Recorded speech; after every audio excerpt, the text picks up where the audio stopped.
Bonjour et bienvenue donc à la chaîne YouTube du Trousseau Angélique. Et aujourd'hui, j'ai le plaisir de recevoir Hélène Reboul. Bonjour Hélène. Bonjour Angélique. Bonjour à tous. Alors Hélène, elle fait un peu le même métier que moi, mais elle part avec d'autres atouts. Elle est accompagnante périnatale. Est-ce que tu peux nous expliquer un peu ton parcours et pourquoi tu en es venue à là? Mon parcours est long, vous avez du temps. Voilà, donc je suis donc accompagnante périnatale, infirmière puéricultrice de formation depuis 20 ans. J'ai une expérience auprès des nouveau-nés depuis ces 20 ans en fait, où j'ai travaillé d'abord en service de soins, service hospitalier, auprès des nouveau-nés et des prématurés, donc de la réanimation jusqu'à la maternité. Et puis ensuite, j'ai 12 ans d'expérience en PMI, donc protection maternelle infantile, donc où pour le coup on accompagne dans ces services-là les familles dans leur parentalité, en difficulté, oui ou pas d'ailleurs, hein, c'est ouvert à tout le monde en fait, la PMI. Donc voilà mon parcours, et puis j'ai en fait en tête depuis 2009 quand même le projet de m'installer en libéral en fait pour faire de l'accompagnement à la parentalité. Et pourquoi tu avais envie de changer? Parce que c'est quelque chose qui m'a toujours plu, que j'ai toujours eu envie de faire. J'ai vraiment toujours senti que c'était voilà, quelque chose qui était en moi et que j'avais envie de faire pour accompagner les parents, qui m'a vraiment toujours plu. Mais à l'époque, voilà, il y a toujours pas, voilà, c'était pas franchement reconnu, c'était pas, il n'y a pas de cotation de nos actes, hein, de puéricultrice, qui n'est toujours pas d'ailleurs. Donc voilà, et puis je fais mon expérience du coup, parce que j'ai démarré en PMI à ce moment-là. Donc j'ai fait mon expérience en PMI, et puis voilà, ce projet en fait a réémergé il y a 3 ans maintenant. On s'était rencontrés, ça venait tout juste de regermer. Je me rappelle. Voilà, donc vous voyez, ça fait 3 ans que je travaille à ce projet, et là je suis donc lancée depuis le mois de fin octobre 2021, où j'accompagne les familles à domicile exclusivement pour le moment. Donc sur de l'individuel, pas sur du collectif, mais le collectif viendra, c'est voilà, chaque chose en son temps. C'est ça. Et ça fait partie de mes projets aussi. Et comment tu les accompagnes alors en individuel? Alors voilà, et donc pour pouvoir mieux les accompagner que je ne le faisais avant, j'ai rajouté des cordes à mon arc de puéricultrice. Et donc en allant me former, notamment à l'école du bien-être de Sonia Krief, donc à Paris. Mais pas que, j'ai fait aussi des formations sur Montpellier ou en visio ailleurs. Voilà, donc j'ai fait plein de choses. Donc je propose, voilà. Donc bien évidemment, l'école du bien-être Sonia Krief, on pense thalasso bain bébé, thérapeutique bain bébé. Donc je suis certifiée par Sonia. Qu'est-ce que c'est le... Alors donc c'est pas un bain d'hygiène, c'est vraiment un bain d'émotions qui vise en fait à replonger le bébé dans ses émotions et dans son vécu in utero, donc dans le ventre de sa maman, en l'immergeant enveloppé dans l'eau, et vraiment en l'immergeant un maximum. Alors bien sûr on laisse le nez et la bouche sortir, bien sûr, il faut qu'il puisse respirer ce bébé. Donc c'est très important d'avoir quelqu'un de qualifié qui fait ça, parce que ça peut être dangereux, le bébé peut avoir des mouvements réflexes en fait très vifs, et si on ne sait pas les gérer, ben, le bébé boit la tasse, et donc ça peut avoir des conséquences quand même assez néfastes pour le bébé. Donc voilà, et le but c'est que en fait dans ce bain, ce bébé vienne libérer des émotions qui ont été difficiles pendant la grossesse, soit voilà, la maman qui a vécu des choses, ça peut être un deuil, mais ça peut être beaucoup d'inquiétude, d'angoisse pendant la grossesse, pour une raison ou pour une autre. Il peut y avoir eu une perte de bébé avant, il peut y avoir eu une fausse couche, il peut y avoir eu des inquiétudes parce que c'est dans le tempérament de la maman d'être anxieuse et d'être inquiète. Voilà. Après, si la grossesse s'est super bien passée, le bébé a priori n'a pas d'émotion négative, en tout cas de ce vécu-là. Ensuite, il y a le vécu de l'accouchement aussi. Alors, un accouchement qui s'est très bien passé pour la maman, le bébé peut avoir vécu sa naissance complètement différemment. Et ça peut avoir été difficile pour le bébé, hein. Il faut quand même se replacer dans le contexte où on a un nouveau-né qui est au chaud, dans le ventre de sa maman, tout contenu, dans l'eau, il n'a jamais de sensation de faim, il n'a pas besoin de se réchauffer, puisqu'il est réchauffé à 37 degrés dans le ventre de maman. Voilà, il est nourri, il est protégé, etc. quand il naît, en fait, il arrive dans un univers, les salles de naissance, elles sont quand même souvent bien froides. Oui. Voilà. Très froides, beaucoup de lumière, alors que pendant la grossesse, il y a une lumière très tamisée. Du bruit, Du n'en monde, parlons pas, pour beaucoup de certains. monde autour, voilà. Et puis après, on vient la pesée qui souvent se fait sur une balance froide avec juste un petit champ qui protège. Alors, je sais que de plus en plus, hein, les soignants font attention à ce que ce soit un peu plus cocoonant pour le bébé. Il n'empêche que quand même l'arrivée dans ce monde, elle est un peu brutale. Oui, c'est un peu traumatisant. Voilà. Donc, forcément, après, vient le pot à pot où il retrouve la chaleur maternelle et les odeurs, l'odeur de sa maman, tout ce qui est rassurant pour lui, en fait. Donc, il vient retrouver tout ça dans le pot à pot, mais parfois le pot à pot, c'est pas possible, soit pour des raisons maternelles, soit pour des raisons de santé du bébé. Et ça peut pas se faire. Donc, voilà. Et du coup, ce bain, il vient un peu aider, accompagner le bébé à relibérer tout ça. Donc, ça peut se passer de manière complètement différente. C'est-à-dire qu'on a un bébé qui peut s'abandonner tout de suite et qui va lâcher, s'endormir, lâcher des petits soupirs, des petites choses comme ça. Comme on a un bébé qui peut être très vigilant. Donc, vraiment avec les yeux ouverts tout le long, à savoir qu'est-ce qui se passe, est-ce que la dame là qui me manipule, est-ce que je peux lui faire confiance? Donc souvent, enfin pas souvent, ça arrive que le bébé ait besoin de l'aval de ses parents.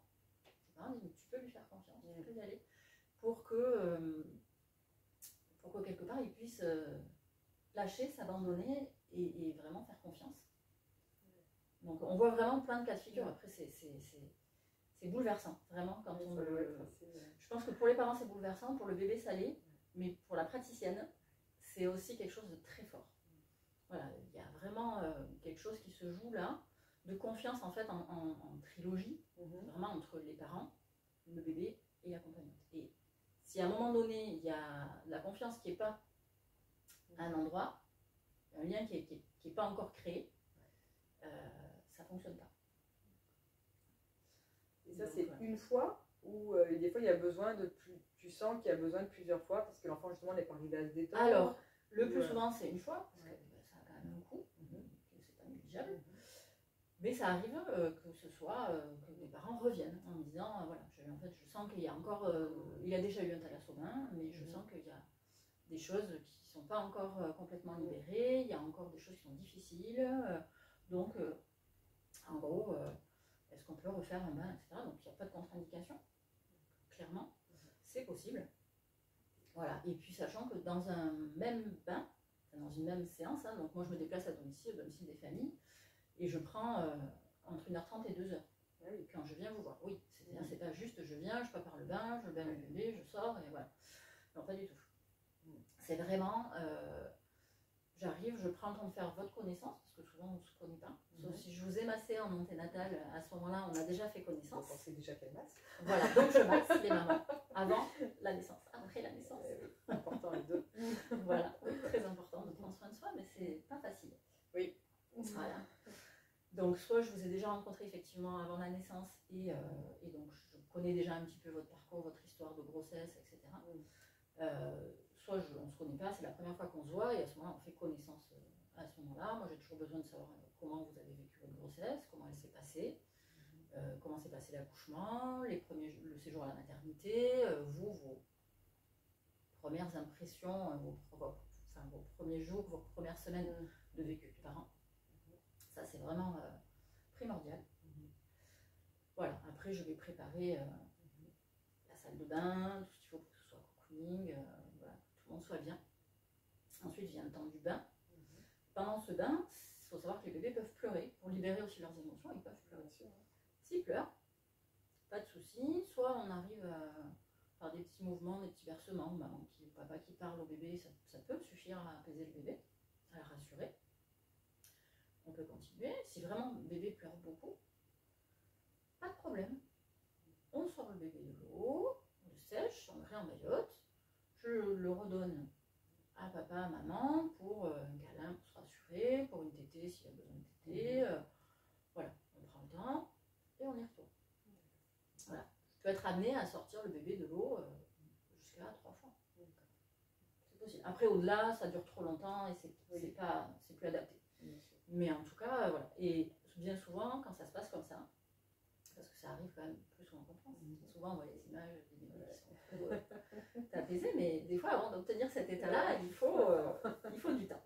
Voilà, et donc quand on replonge le bébé dans l'eau, et chaque fois qu'on l'a sorti, qu'on le replonge en fait, on arrive à obtenir un peu plus de temps de relâchement. Voilà, ça c'est vraiment... et les parents après peuvent, en témoignant en fait, dire que derrière le bain, chez un bébé chez qui le bain se passait pas bien du tout, parce qu'on prend le temps aussi d'échanger autour du bain, de choisir le bon moment, voilà, ce qui est important, etc., etc. Et bien tout ça, les parents derrière viennent me dire en fait que maintenant le bain est beaucoup plus apaisé, se passe beaucoup mieux.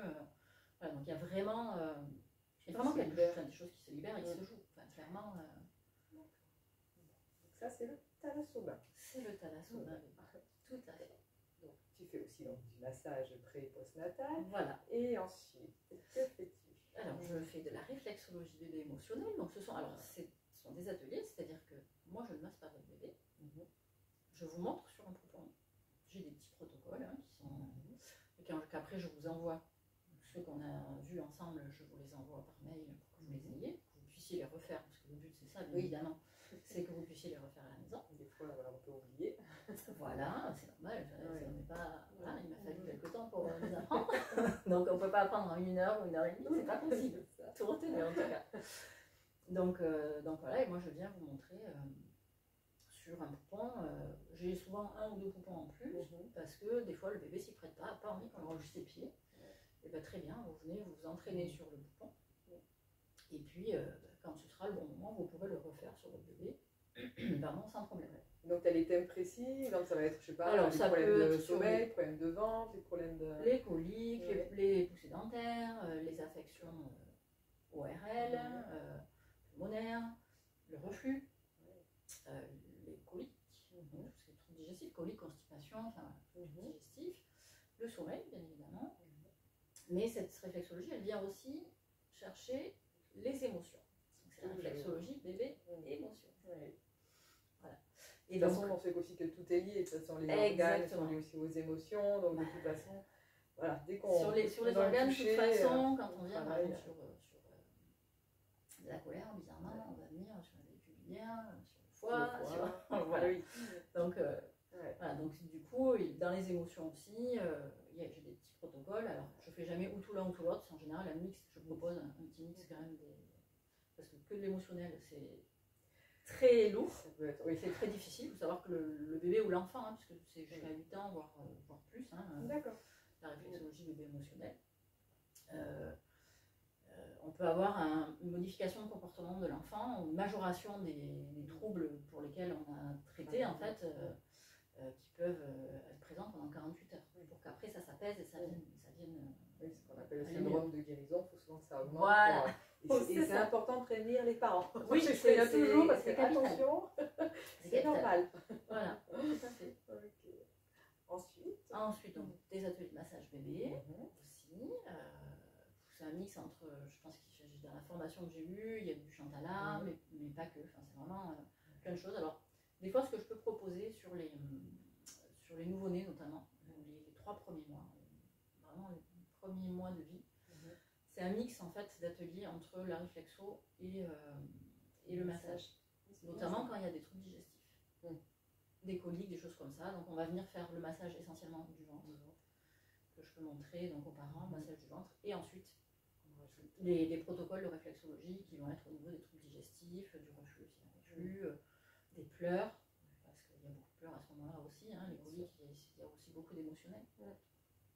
Donc voilà, ça m'arrive aussi de proposer des mix comme ça et ça fonctionne plutôt bien. Oui, de toute façon, plus on amène des solutions, puis les parents, ça doit aussi les rassurer parce que souvent, voilà, on voit les parents qui sont un peu perdus. On est démunis, c'est-à-dire que les bébés, en dehors de leurs pleurs, après, par leur regard, il y a plein de choses qui se jouent en non-verbal, mais quand quelque chose ne va pas, ils vont l'exprimer beaucoup par les pleurs. Et ils n'ont pas la parole. Donc c'est difficile de comprendre ce qu'ils ont, est-ce qu'ils sont inquiets, est-ce qu'ils ont mal au ventre, est-ce qu'il y a autre chose qui les embête, est-ce que... Voilà, c'est difficile. Donc une fois qu'on a fait le tour de... Il a mangé, on a changé la couche, il n'a pas trop chaud, il n'a pas trop froid, il pleure encore, qu'est-ce qui se passe? sais que tu fais d'autres choses. Voilà, j'accompagne sur le sommeil aussi. Voilà, donc, alors le but, c'est pas, je ne suis pas magicienne, clairement. J'ai pas de baguette magique ou de solution miracle pour vous dire je vais faire dormir votre bébé, grâce à moi, vous allez pouvoir faire dormir votre bébé. Pas du tout. C'est vraiment, en fait, mon rôle et mon objectif, moi, c'est de vous amener des clés et des réponses et de compréhension, en fait, sur quels sont les besoins de votre bébé à l'âge auquel vous le sollicitez. Donc, j'interviens vraiment, moi, on va dire, sur les 1000 premiers jours, sur les 3 premières années de vie du bébé. C'est vraiment ce que je sais faire, clairement, ce que je fais depuis 20 ans. Et c'est vraiment, voilà, et puis c'est vraiment ce qui m'anime, en fait, clairement.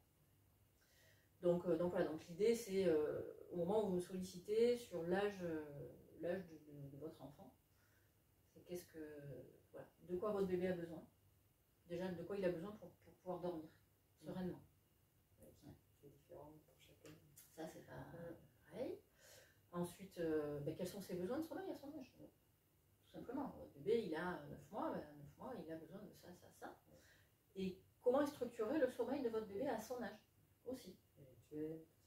Voilà, et puis les trains, les cycles de sommeil, on n'est pas du tout sur la même chose sur un bébé d'1 mois, sur un bébé de 3 mois, sur un bébé de 6 mois ou sur un enfant de 3 ans. On n'est pas, et sur un adulte encore, c'est encore différent. Même si le sommeil, à partir de 3-4 ans, se rapproche en termes de cycle de l'adulte, mais on n'est pas encore. En tout cas, voilà, c'est vraiment mon rôle, c'est vraiment de vous accompagner là-dedans. Comprendre, et bien souvent, une fois que vous avez compris comment ça fonctionne, comment le sommeil d'un bébé de l'âge de votre bébé fonctionne, et ça va déjà beaucoup mieux. Voilà. Et puis on prend en compte, je prends en compte quand je vous rencontre, on repart toujours de la grossesse, bizarrement, de l'histoire de la grossesse. C'est bizarre. De l'histoire de la naissance du bébé. C'est vraiment, je crois que s'il y a un point clé, c'est ça. Focus toujours dans tout ce que je propose, il est là. Je pars toujours de ça. Et ça, moi, ça m'oriente vraiment et ça me guide sur, ça peut, voilà, ce qui peut se jouer, voilà. Et ça me permet aussi de dire à certains moments, là, c'est plus de mon ressort. Oui, aussi. Donc, je vais peut-être continuer à vous accompagner en soutien si vous le souhaitez, mais par contre, je vais vous orienter vers d'autres professionnels qui vont être beaucoup plus compétents que moi. J'ai des limites, je suis pas. Voilà. C'est bien de les savoir. Oui, je pense que du coup, avec mon expérience quand même, je pense que je les connais, mes limites, pour le coup. Voilà, et donc de savoir vous orienter vers les bons professionnels. J'ai un réseau du fait d'avoir travaillé quand même sur Montpellier je n'ai pas travaillé pendant 20 ans sur Montpellier parce que j'ai bougé, mais j'ai commencé sur Montpellier et là ça fait plus de 10 ans que je suis revenue sur Montpellier, donc j'ai, en termes de réseau de professionnels pluriprofessionnels, voilà, je sais vers où orienter. On a des bons réseaux. Exactement, mais c'est important. Ah oui. On ne peut pas travailler seul, c'est très important. Aiguiller, justement, les moments où on ne sait plus faire. Et pour pas, parce que sinon, ils sont déjà un peu démunis. Si en plus on les laisse comme ça, ce serait un peu dommage. Tout à fait. Et tu sais que tu fais encore d'autres choses. Alors attends, qu'est-ce que je fais d'autre? Je fais trop de choses en fait. Au niveau de l'alimentation, l'allaitement. Oui, j'accompagne bien évidemment de mon cœur de métier et puis après mon intérêt aussi sur l'allaitement maternel. Je peux vous accompagner sur le démarrage de l'allaitement. Donc là c'est pareil, j'ai aussi mes limites. Je ne suis pas consultante en lactation IPCLC, je n'ai pas de DU en lactation humaine, mais j'ai quand même fait pas mal de formations assez sérieuses en plus de ma formation initiale bien évidemment, sur l'allaitement. Donc je peux tout à fait vous accompagner. Alors on peut se rencontrer en anténatal, bien souvent vous l'avez avec la sage-femme, mais ça peut être un complément. Sur des petites choses, des petits rappels, moi je vais peut-être venir appuyer sur des petites choses pratico-pratiques, sur le séjour à la maternité, sur les premiers jours, voilà. Ce qui peut se passer, c'est toujours bien d'avoir ça en anténatal, d'avoir en tête, parce qu'après la maternité, on a beaucoup d'informations et on est un peu perdu. Voilà, l'information parfois contradictoire. Ça ne veut pas dire qu'il y en a une qui est meilleure que l'autre, c'est juste que je pense que tous les professionnels ont des expériences un petit peu variées et on vient vous amener des clés, et puis un jour il y en a une qui fonctionne avec votre bébé, puis le lendemain elle ne fonctionnera plus, donc ce sera une autre. Et c'est bien parce que du coup ça vous donne pas mal de clés dans lesquelles, de ressources, voilà, vous allez pouvoir venir piocher. Voilà, donc sur l'allaitement maternel, et puis bien sûr sur la continuité de l'allaitement maternel, la mise en place à la maison, une fois que vous êtes sorti de la maternité, le sevrage, la reprise du travail. Enfin, voilà, il y a vraiment ces étapes. toutes ces étapes là, voilà, pour lesquelles je peux vous accompagner. Après sur l'alimentation, donc c'est vous accompagner autour de la diversification alimentaire, que ce soit la diversification classique avec les purées, etc. ou la diversification menée par l'enfant. Donc là, j'ai ma formation initiale bien évidemment, mais je me suis aussi formée pour pouvoir mieux vous accompagner et tenir mes connaissances finalement à jour. Et ça, c'est très important parce que ça évolue, les connaissances sur l'alimentation de l'enfant et les recommandations sur la diversification alimentaire. Elles évoluent en fait très régulièrement. Donc c'est important de se tenir au courant pour pouvoir mise à jour. Voilà, c'est ça. Et pour pouvoir accompagner au mieux les familles. Donc voilà. Et tu accompagnes où? Dans quel secteur? Alors, le secteur est vaste, de la mer au Pic Saint-Loup. Bon, ça va. Là, le point de départ, c'est Saint-Gé-du-Chesque, et après, je rayonne sur tout Montpellier. On va dire, la limite, c'est Quissac. Quissac, la mer, je peux venir jusqu'à la mer, je ne vais pas aller jusqu'à Agde, je peux aller jusqu'à Frontignan, j'ai pu aller jusqu'à Soussan, Gijan, Bazin, enfin voilà, on vient sur cette limite-là, et puis pour le coup, je peux pousser jusqu'à Bayargues, Castries, jusqu'à l'autoroute, quoi, la 75, Saint-Thomès, je peux aller après. Oui, c'est un bon rayon. J'ai un bon rayon, voilà. Bon, donc, parce qu'avec tout ce que tu as donné, je pense qu'il y a des parents qui vont avoir envie. Oui. Voilà. Après, il y a des choses qui peuvent se faire par téléphone ou en visio. Oui. Que j'ai déjà proposé. Oui, si vous êtes loin et que vous voulez absolument voilà, faire appel à mes services, il n'y a aucun souci. Et suivant ce que c'est, bien évidemment, le thalassodin, le massage, ça ne va pas tout ce qui va être possible. Voilà, tout ce où j'ai besoin d'être présente et de toucher, etc. Mais sur un accompagnement sommeil, notamment sur les premiers échanges, j'insiste pas forcément pour que les enfants soient présents. Parce que j'ai besoin aussi que les parents soient libres de pouvoir évoquer ce qui leur pose problème, les difficultés qu'ils ont pu rencontrer, etc., etc. Et des fois, quand on a son enfant qui vient graviter autour, qui vient vous solliciter, parce que justement, comme l'attention n'est pas portée sur eux, ils vont venir d'autant plus vous solliciter. Voilà. Et en plus, ils sentent l'émotion des parents. Complètement, donc ils sont bien présents. Donc des fois, oui, c'est mieux d'avoir des moments qu'avec les parents. Voilà. Et la visio est idéale pour ça. Quoi. Tout à fait. Voilà. Je pense que tu as fait de l'observation, et puis de toute façon, vous irez sur son site internet, voilà. Tout à fait, sur le site, vous avez tout, oui, dans le massage, effectivement, il y a le massage pour la maman, hein, donc prénatal, qui est un massage ayurvédique, le massage postnatal, qui est à la fois stimulant et relaxant. Donc là, il faut être prête, il faut avoir envie de se remettre dans son corps, de se réconcilier avec son corps. Si vous n'êtes pas prête, mais que vous avez quand même envie de vous faire masser, le massage prénatal, je peux le faire encore jusqu'à 4-6 mois après la naissance, il n'y a aucun souci, c'est faisable. Et je fais aussi le massage du visage. Si vous n'aimez pas trop quand on vous touche le corps, le massage du visage, c'est le massage Kobido, qui est donc une technique japonaise. C'est très naturel en plus. Très naturel, c'est un lifting naturel, mais ça vous amène dans un état de semi-hypnose en fait. C'est vraiment, pour l'avoir beaucoup testé forcément quand je me suis formée, ça vous détend tout le corps. Enfin, c'est passer pratiquement entre 50 minutes et 1 heure sur le visage, que sur le visage. Et ça détend profondément, clairement. Donc c'est vrai que ça peut être une bonne... Surtout parce qu'il y a des femmes qui ont du mal aussi avec leur corps, et donc ça peut être une façon aussi de dire je vais prendre un temps pour moi, puis c'est un moment aussi de détente, voilà, on peut parler aussi d'autres choses après, parce que justement il y a eu cette détente là, et qu'il y en a, voilà, on essaierait le corps, ils n'arriveraient pas du tout, ils seraient encore plus stressés, donc ça serait pas du tout... Voilà, surtout qu'à même après, il y en a qui ont du mal aussi avec leur corps, parce que le corps quand même il change, même si on peut le retrouver, et que c'est pas tout de suite, il y a... c'est jamais le même, il a porté la vie, donc c'est jamais le même. Donc ça peut être déjà une... Et puis ça peut être un début, déjà par le visage, et après, mais pourquoi pas j'irai, parce qu'il faut aussi avoir, il y en a qui ont besoin d'avoir confiance aussi dans la praticienne. Oui, donc ça peut être un bon début. Tout à fait. Eh ben, merci beaucoup Hélène. Merci à toi Angélique voilà, tous ces, de m'avoir reçu. Avec grand plaisir, et vous retrouvez donc également donc, Hélène donc, sur le site du Trousseau Angélique et bientôt dans les packs de maternité et de parentalité. Et ben, nous vous souhaitons une très belle fin de journée. Belle fin de journée. Merci de votre écoute.